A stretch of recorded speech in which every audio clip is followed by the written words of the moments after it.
So, like I said, there's different reasons of why I do not reconnect with most of these people. But it really boils down to if they're not kind of along the same journey that I'm on. And it doesn't mean they have to be doing what I'm doing and believing what I'm believing. But if connecting with them is going to cause me stress, anxiety, and upset my internal world of peace, then I can't do it. I won't do it. I won't do it because now, and this is new for me, but now I value myself actually. And I value my time, and I value my energy, and I value and guard my peace. So there is this grief though. Like it doesn't, like I wish that I could just be like, well, these people are still living this toxic life or, not in reality or stuck in this or whatever. And so therefore I just don't care anymore. You can't, at least I can't disconnect my heart. Like I still miss people. And even my family that I don't talk to and I'm not really that connected to anymore, most of them. Doesn't mean I don't miss them. Doesn't mean I don't grieve. It doesn't mean I don't feel pain and loss. And when I think about them, like there's plenty of times I just want to reach out because I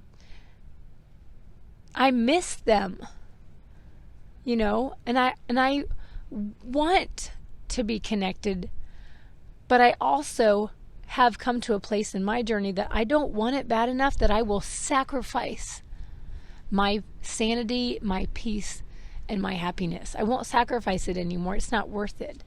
So I live with this grief. I live with this type of grief. It is here to stay. It won't go away. Just like I will never not miss Shiloh. It's just never going to happen. I won't get to a place where I'm like, oh, she was a great horse, but, it doesn't really hurt anymore. It will always hurt. And it's the same way with these other things. It will always be painful. It'll always be a grief that I have to live with. Grief is not something we get over. And I think that's a misconception that, it's easy to have. Like it's just this, they talk about the stages of grief, but the more they study grief, the more the scientists have figured out and researchers have learned that for one, there is no like stages of grief that are perfectly set up and work that way for everybody. It's a messy process, and the truth is you will always carry grief. It is not this fix it. If you go through these steps, then it's done and you don't feel the pain anymore. That's unrealistic, I have heard people talk about like maybe it gets easier, and I think to some degree, yes, I would agree with that. I mean, like when Shiloh died, it was so painful. I literally thought I was dying. I didn't think I could go on without her. And I am learning that I can. So in that way, I don't know that easier would be it, but it becomes bearable, maybe. And for me, it's like a constant reminder to myself that even though I miss these other relationships and these other people, doesn't mean that's a sign I need to reconnect. It's just part of life. We live with pain. We live with grief. It's a part of the human experience. We don't get to control other people. We don't get to make decisions for them and make choices for them.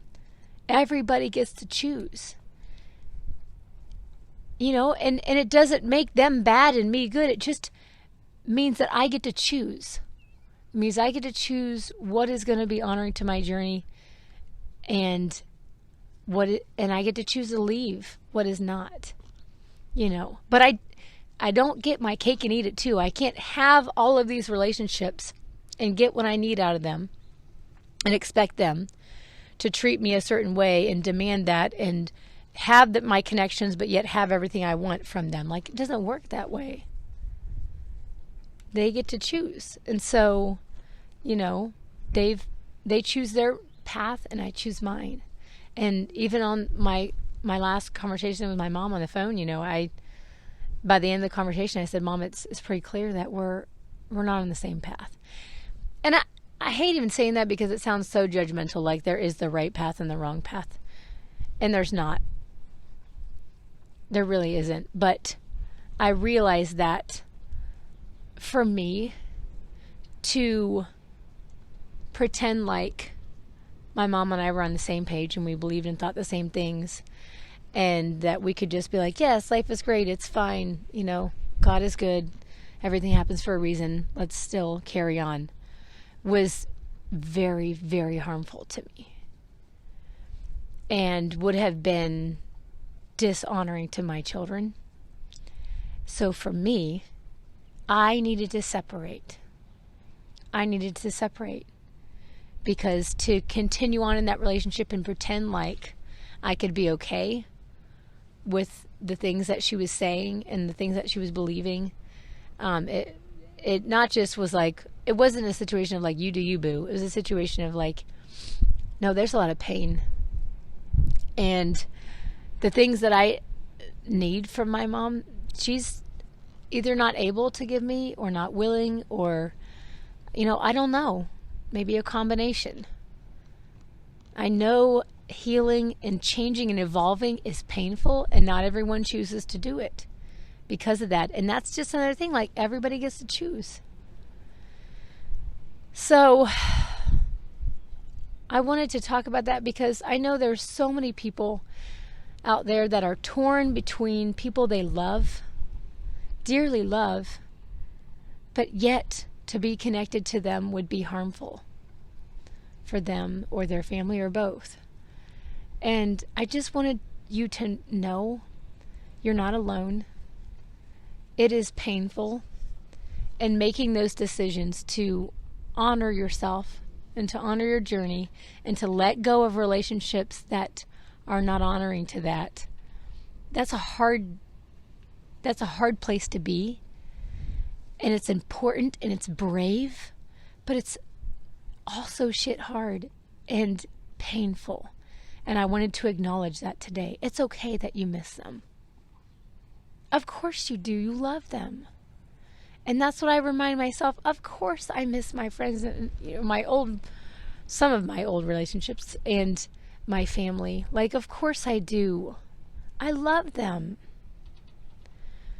Of course I can't just not care because I love them so much. But it also is so important for me to not go rushing back because of that pain and just go, oh, I have to make that part of me feel better, because I know and I've learned through experience that rushing to mend and fix and go back to something because it's painful to be without it means I have to sacrifice something else. And I'm not willing to do that anymore. I'm just not. And I truly believe that the people that are supposed to be in my life will be in my life. You know, that the universe will bring along the right people. I have a few of them, and they are just gems. They are gems. Even if we don't talk all of the time, and basically none of them do I really live close to. But I know that they're there, they have my back, and that, you know, even if, and the cool thing about this is, like,